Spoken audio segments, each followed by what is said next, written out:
Bwana Yesu asifiwe. Karibu tena katika sehemu ya 10 ya siri za maombi yenye majibu.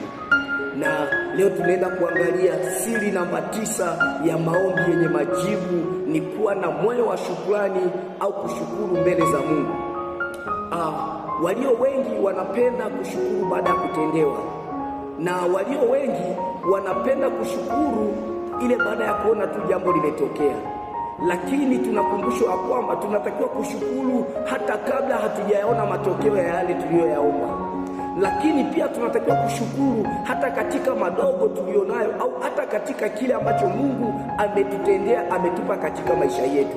Tunatakiwa kushukuru, na tunapokuwa tunashukuru ndipo tunakuwa tunakaribisha baraka zingine na milango mingine ya baraka katika maisha yetu.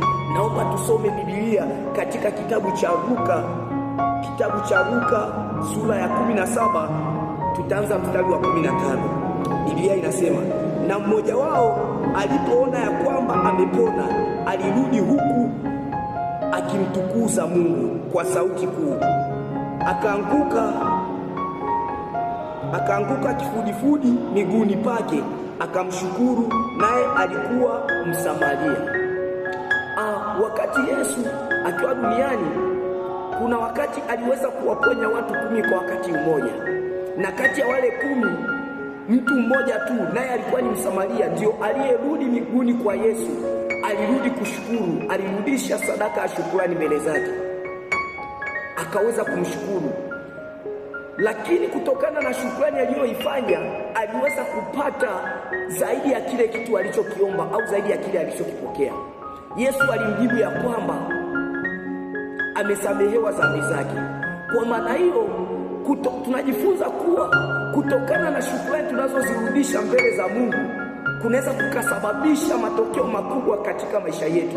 Wakati mwingine tunaweza tukapata hata yale ambayo hatukuyaomba na wala hatujayatarajia katika maisha yetu.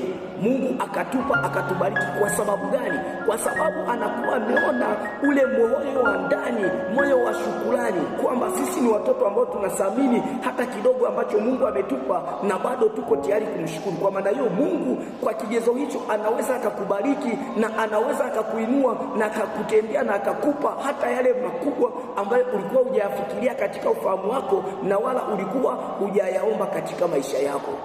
Kwa maana hiyo, ndugu yangu, unatakiwa kuwa na moyo wa shukrani mbele za Mungu.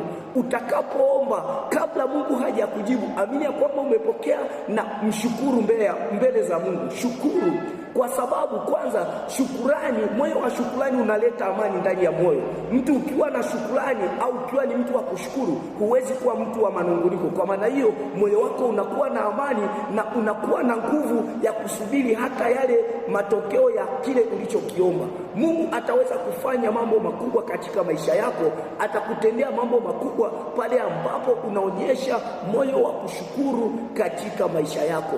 Mungu akubariki sana.